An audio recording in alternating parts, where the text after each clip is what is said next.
हाँ तो नमस्कार मेरे प्रिय भाई और बहनों, वापस से आपसे एक बार स्वागत है हमारे इस यूट्यूब चैनल में। आज की इस वाले वीडियो में हम बिहार बोर्ड या UP board, Rajasthan board, Jharkhand board, कोई भी बोर्ड के क्लास 10th के रेशनल नंबर यानी वास्तविक संख्या जो कि आपका चैप्टर 1 का एक इम्पॉर्टेंट क्वेश्चन को देखने वाले हैं।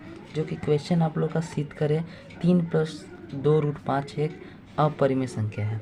इस तरह के क्वेश्चन जो है आपके बोर्ड एग्जाम में काफ़ी पूछे जाते हैं। इससे रिलेटेड 2-3 तरह के क्वेश्चन होते हैं जो कंफर्म होता है कि आपके बोर्ड एग्जाम में पूछेंगे। जैसे मैं आप लोग का यहाँ पे 3+2√5 है, इसकी जगह पे आप लोग को केवल पूछ लेगा √5 एक अपरिमेय संख्या है, √2 एक अपरिमेय संख्या है, या 2√3 एक अपरिमेय संख्या है, 2+√3 एक अपरिमेय संख्या है। तो इस तरह के प्रश्न आपके एग्जाम में डेफिनेटली पूछ जाते हैं। कई बोर्ड में 2 नंबर के पूछ जाते हैं और कोई बोर्ड में 3 नंबर के ये सब क्वेश्चन पूछे जाते हैं। तो आज की इस वाले वीडियो में हम इस प्रश्न का सॉल्यूशन देखने वाले हैं। सिद्ध करें 3+2√5 एक अपरिमेय संख्या है। अब हम आपको बतला देते हैं कि आपके बोर्ड एग्जाम में इसका जो डिजिट है ये भले चेंज होगा, यहाँ पे 2 होगा या यहाँ पे 4 होगा, मतलब डिजिट भले चेंज होगा, लेकिन फॉर्मेट इस तरह का क्वेश्चन आपका एग्जाम में पूछता है। तो आपके बोर्ड एग्जाम की दृष्टि से ये काफ़ी इंपॉर्टेंट क्वेश्चन है, इसलिए आपको इसको समझने की आवश्यकता है। इससे पहले वाले वीडियो में हम √5, √2 इस फॉर्मेट के प्रश्नों को सॉल्यूशन करना सीखे थे। यदि आपने नहीं देखा है तो डिस्क्रिप्शन में आपको लिंक मिल जाएगा, वहाँ से देख सकते हैं, या फिर चैनल पे वह वीडियो उपलब्ध है, आप चैनल पर जा कर के देख सकते हैं। क्योंकि सबसे ज़्यादा इसी तरह के क्वेश्चन पूछे जाते हैं। सिद्ध करें √2 एक अपरिमेय संख्या है, √5 एक अपरिमेय संख्या है, √7 एक अपरिमेय संख्या है। इस तरह के क्वेश्चन आपके ज़्यादा पूछे जाते हैं। तो उस वीडियो को आप ज़रूर देखिएगा, डिस्क्रिप्शन में आपको लिंक मिल जाएगा। तो चलिए फटाफट से आज के इस वीडियो को शुरुआत करते हैं। यदि आपको वीडियो पसंद आएगा तो वीडियो को लाइक कर दीजिएगा, चैनल पर नए हैं तो चैनल को सब्सक्राइब कर लीजिए, ताकि तमाम जो भी वीडियोस आएंगे उसका नोटिफिकेशन आपको मिल सके। कोई भी डाउट रहता है तो आप कमेंट करके पूछ सकते हैं। हम फटाफट से वीडियो की शुरुआत करते हैं। तो यदि आप पिछले वाले वीडियो को देखे होंगे तो हमने पिछली वीडियो में बताया था कि इस तरह के क्वेश्चन को सिद्ध करने के लिए इसमें आप लोगों को कह रहा है कि सिद्ध करें 3+2√5 एक अपरिमेय संख्या है। तो इसमें अपरिमेय सिद्ध करने के लिए कहा जा रहा है, तो हम इसके ऑपोजिट मान लेते हैं, उल्टा मान लेते हैं। जैसे ये अपरिमेय कह रहा है तो हम इसको परिमेय मान लेंगे, और आगे हम चलेंगे तो जब सिद्ध हो जाएगा कि यह एक परिमेय नहीं है अर्थात यह अपरिमेय होगा। मतलब सिंपल आप लोग को समझना है कि यह कोई आदमी है, यह चोर है, तो हम पहले हम इसको मान लेंगे कि यह चोर नहीं है, यह एक शरीफ इंसान है, ठीक। लेकिन आगे चल के पता चलता है कि यह शरीफ इंसान नहीं है, तो अर्थात यह आदमी चोर हुआ। इसी तरह से इस अपरिमेय संख्या को सिद्ध करना चाहिए। तो उसके लिए हम लोग को क्या करना रहता है, पहले मान लेना रहता है। तो हम लोग लिखेंगे माना 3+2√5 3+2√5 एक परिमेय संख्या है। 3+2√5 एक परिमेय संख्या है, हम इसका उल्टा मान लेते हैं, ठीक।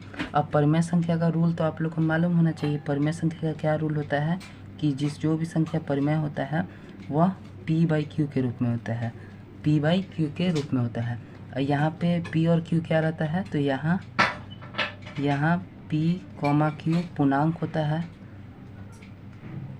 पूर्णांक है, एवं पूर्णांक तो है ही। पूर्णांक मतलब कि यह कोई संख्या है, चाहे वह माइनस में हो या प्लस में हो, लेकिन एक रूल होता है कि q 0 के बराबर नहीं होगा, q is not equal to 0। आप 9th क्लास में परिमेय संख्या के बारे में ये चीज़ पढ़ लिए होंगे, ठीक है। अब हम लोग क्या करेंगे, तो यहाँ पे देखिएगा ये 3 जो है प्लस में है, तो हम इसको बराबर के उस साइड भेज देते हैं माइनस में। तो इधर हो जाएगा 2√5 बराबर p/q -3। 3 को हम लोग इधर प्लस में से माइनस में भेज। अब यहाँ पे बट्टा पका माइनस हो जाएगा, बट्टा पका घटाओ।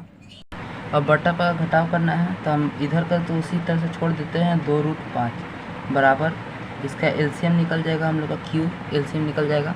q के टेबल में q एक ही बार में आ जाएगा, तो p हो जाएगा -1 से गुना करेंगे q को तो 3q हो जाएगा, ठीक है। इस तरह से हो गया।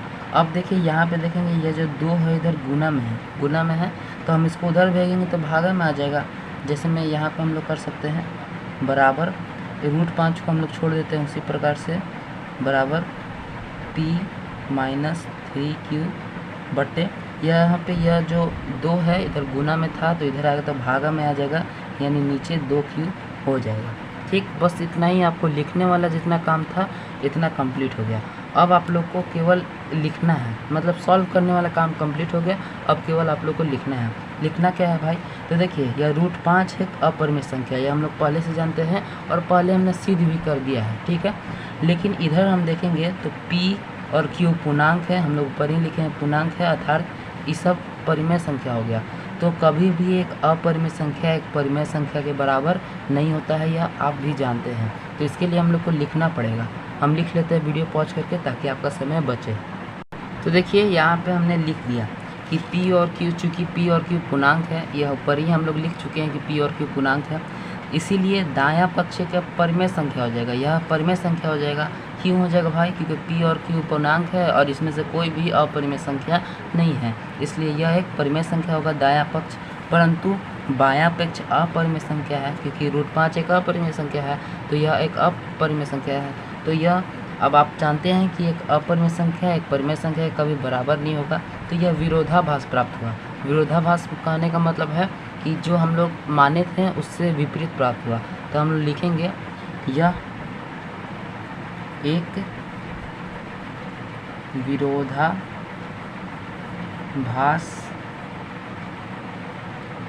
प्राप्त हुआ। यह जो स्थिति प्राप्त हुआ है हम लोग को, यह एक विरोधाभास प्राप्त हुआ है। अब यह क्यों हुआ भाई, तो जो हमारी गलत मान्यता का नतीजा है। तो यह विरोधाभास क्यों प्राप्त हुआ, क्योंकि हम लोग स्टार्टिंग में ही यह गलत मान लिए हैं। हम इसको 3 + 2 √5 को अपरिमेय संख्या मान लिए हैं, जो कि हम स्टार्टिंग में ही गलती कर दिए हैं। तो हम लोग लिख दिए कि यह एक विरोधाभास प्राप्त हुआ जो हमारी गलत मान्यता का नतीजा है। अतः 3 + 2 √5 एक हम लिख सकते हैं कि परिमेय संख्या नहीं है या फिर अपरिमेय संख्या है। तो हम लिखेंगे अतः 3 + 2 √5 एक परिमेय संख्या नहीं है। अर्थात हम लिख सकते हैं अर्थात 3 + 2 √5 एक अपरिमेय संख्या है। तो देखिए 3 + 2 √5 हम लोग गलत माने थे, तो हमारा मान्यता था कि परिमेय संख्या है, लेकिन परिमेय संख्या नहीं है, अर्थात 3 + 2 √5 एक अपरिमेय संख्या हो जाएगा। काफ़ी सिंपल है, इसमें केवल लिखना, आपको थोड़ा सा कॉन्सेप्ट समझना है और केवल लिखना है। तो हम एक बार फिर से रिपीट कर देते हैं, आपको जहाँ भी डाउट होगा क्लियर हो जाएगा। तो देखिए यहाँ पे हम लोग को सिद्ध करना था कि 3 + 2 √5 एक अपरिमेय संख्या है। तो उसके लिए हम लोग इसके विपरीत मान लेते हैं, इसका उल्टा मान लेते हैं। हम लोग मान लेते हैं कि 3 + 2 √5 एक परिमेय संख्या है। ठीक, अब परिमेय संख्या जो भी होते हैं वो p/q के रूप में होते हैं, और जहाँ q ≠ 0 होता है, ये हम लोग को मालूम है, बचपन से पढ़ते आ रहे हैं। अब यह जो 3 प्लस में है, हम इसको बराबर के उस साइड भेज देंगे, जो कि माइनस में आ जाएगा। माइनस में आ जाएगा तो इसका हम लोग बटा का घटाव करेंगे, तो एलसीएम q निकल के आ जाएगा, ऊपर p सेम टू सेम रहेगा और -3q हो जाएगा। अब उसके बाद यह जो 2 है इधर गुना में, उसको हम लोग इधर भेज देंगे बराबर के, तो भागा में यहाँ पे आ जाएगा। अब इसके बाद हमारा मैथ का काम पूरा हो गया। अब यहाँ पे हम देखेंगे तो √5 एक अपरिमेय संख्या है, परंतु p और q पूर्णांक है, इसलिए यह परिमेय संख्या है। तो एक अपरिमेय संख्या एक परिमेय संख्या के बराबर कभी नहीं होगा, यह मैथ का रूल कहता है। तो हम लोग उसी चीज़ को लिख दें कि p और q पूर्णांक है, इसीलिए दायां पक्ष एक परिमेय संख्या है। दायां पक्ष बोले तो p - 3q/2q, परंतु बायां पक्ष एक अपरिमेय संख्या है। √5 एक अपरिमेय संख्या है जो कि एक विरोधाभास प्राप्त हुआ। हम लोग लिख दिए कि जो एक विरोधाभास प्राप्त हुआ। विरोधाभास मतलब जो हम मान्यता किए थे उसके विपरीत प्राप्त हुआ, इसलिए हम लोग लिख दिए कि जो हमारी गलत मान्यता का नतीजा है, जो हम लोग स्टार्टिंग में यह मान्यता किए थे कि 3 + 2 √5 एक परिमेय संख्या है, यह गलत हो गया। तो हम लोग लिखेंगे अतः 3 + 2 √5 एक परिमेय संख्या है, अर्थात 3 + 2 √5 एक अपरिमेय संख्या है। परिमेय नहीं है, इसका मतलब अपरिमेय है। यही जाके हमारा यह जो क्वेश्चन है यह प्रूफ हो जाएगा। तो इस तरह से आप काफ़ी ही सिंपल क्वेश्चन है, 3 + 2 √ 5 या 2 + 3 √ 5, इस तरह से क्वेश्चन आपके एग्जाम में पूछे जाएंगे, तो आप आराम से सॉल्व कर लीजिएगा। और इस क्वेश्चन का आप सॉल्व करते हैं तो आपके एग्जाम में इतना आपके लिख देंगे तो कोई भी मास्टर आप लोग का 2/2 या 3/2 जितना भी नंबर मिलता हो पूरा का पूरा नंबर देगा। क्योंकि मैथ में हम आपको बतला दे रहे हैं, मैथ में नंबर नहीं कटता है। नंबर यदि आप पूरा स्टेप बाय स्टेप करेंगे, इस चूकी लगाएंगे, हलंत लगाएंगे जगह पर, इसीलिए लगाएंगे, बराबर का चिन्ह सही देंगे, तो आपका नंबर नहीं कटेगा। ऑब्जेक्टिव में आप लोग को ज़्यादा ध्यान देना है। हम बतला दे रहे हैं, मेरा खुद मैथ में 98 नंबर आया था, मात्र ऑब्जेक्टिव में 2 नंबर मेरा माइनस हुआ था, वो भी मेरी गलती के कारण। तो इसीलिए मैथ में आप स्टेप बाय स्टेप बनाइएगा तो आपको कहीं भी नंबर नहीं कटेगा। ये सबसे सिंपल फॉर्मेट है और यही सबसे बेस्ट फॉर्मेट है। तो आशा करते हैं कि आपको ये वीडियो पसंद आया होगा। वीडियो पसंद आता है तो वीडियो को लाइक कर लीजिएगा, और इसका आपको PDF चाहिए होगा तो आपको डिस्क्रिप्शन में व्हाट्सएप चैनल का लिंक मिल जाएगा हमारा, वहाँ पर आप ज्वाइन कर लीजिएगा, वहीं पर आपको मिल जाएगा। बाकी कोई भी डाउट होगा तो आप कमेंट करके हमसे पूछ सकते हैं। चैनल पर नहीं तो चैनल को सब्सक्राइब कर लीजिए ताकि हर नए वीडियो का नोटिफिकेशन आपको प्राप्त होता रहे। तो हम मिलते हैं आपसे नेक्स्ट वीडियो में, तब तक के लिए जय हिंद, जय भारत।